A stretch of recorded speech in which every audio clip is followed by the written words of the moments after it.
Topic है कि आम आदमी की पहुंच से दूर होता सुप्रीम कोर्ट या फिर आम आदमी की पहुंच से दूर हो जाएगा सुप्रीम कोर्ट,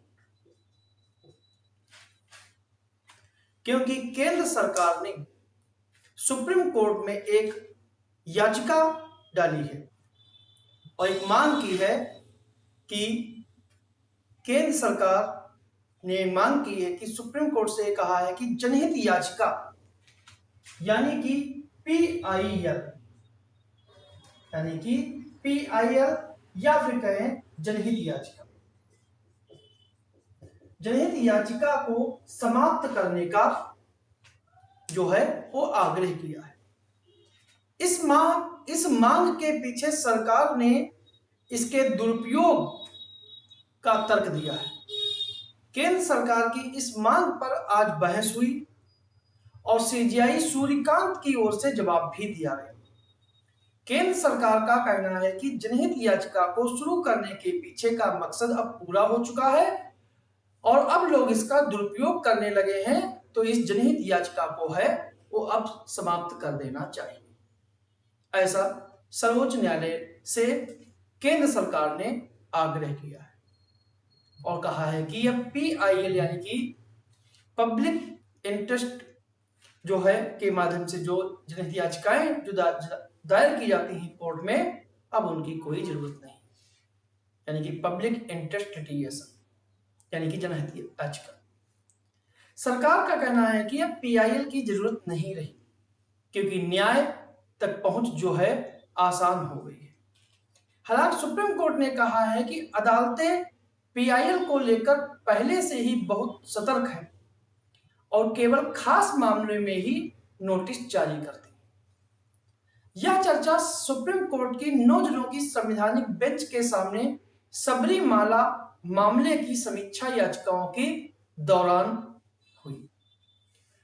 सरकार के सॉलिसिटर जनरल तुषार मेहता ने केंद्र सरकार की ओर से लिखित दलीलें पेश करते हुए कहा कि पीआईएल अब अपवाद नहीं रह गई बल्कि नियम बन गया है।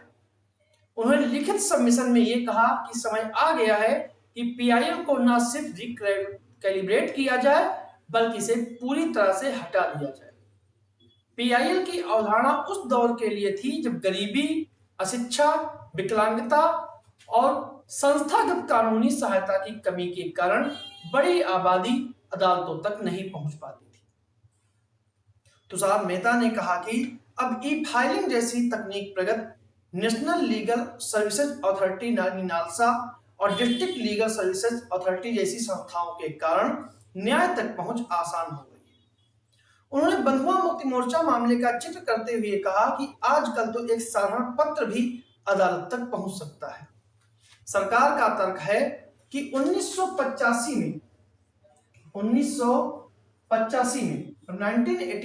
में जो सालाना 25,000 पीआईएल दाखिल होते थे, 25,000 पीआईएल याचिकाएं जो है वो कोर्ट में दाखिल हो गए होते थे और 2019 में यह बढ़कर जो है वो 75,000 हो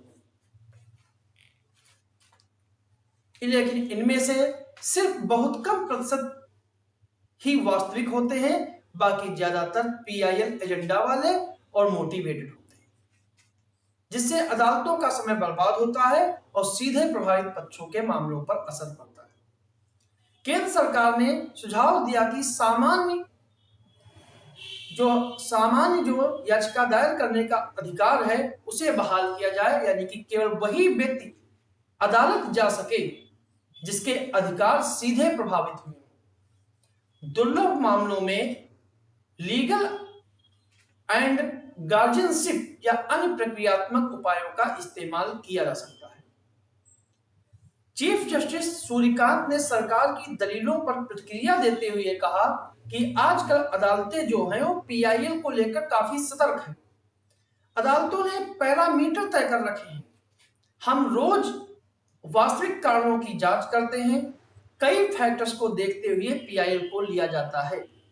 सीजीआई ने यह भी कहा कि 2006 से लेकर 2026 तक के पिछले 2 दशकों में अदालतें और अधिक सावधान हो गई। उन्होंने जोर देकर कहा कि नोटिस पीआईएल में तभी जारी होता है जब मामले में कुछ सार हो, यानी मामला कुछ महत्वपूर्ण हो।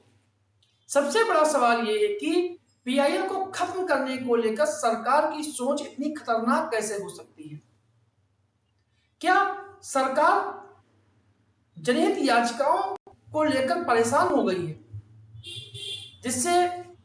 जिसकी वजह से पीआईएल जैसे जनता से जुड़े एक जो हथियार है जनता का, उसे सरकार छीनना चाहती है?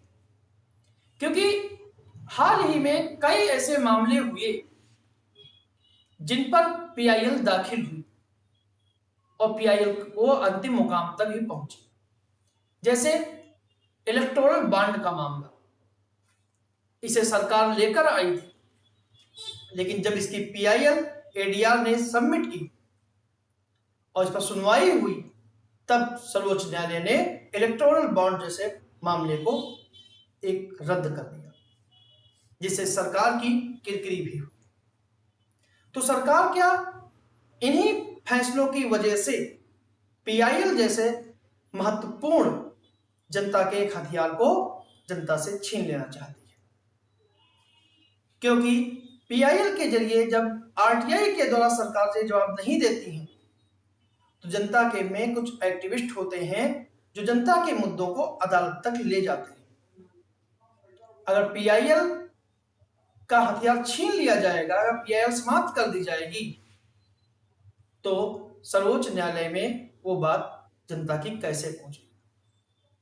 जस्टिस बीवी नागरत्ना ने सबरी मामले में गैर भक्तों के द्वारा दायर याचिकाओं पर सवाल उठाया और उन्हें पूछा कि भगवान अयप्पा के भक्त नहीं होने वाले लोग इस धार्मिक प्रथा को कैसे और क्यों चुनौती दे सकते? उन्होंने कहा कि मूल याचिकाकर्ता भक्त नहीं थे, ऐसी याचिकाएं शुरू में ही खारिज की जानी चाहिए थी। जस्टिस नागरत्ना ने सिविल प्रक्रिया संहिता के ऑर्डर के 8 रूल का 11 का हवाला देते हुए कहा कि जहां एंड कॉज ऑफ एक्शन नहीं है, वहां याचिका खारिज की जा सकती है।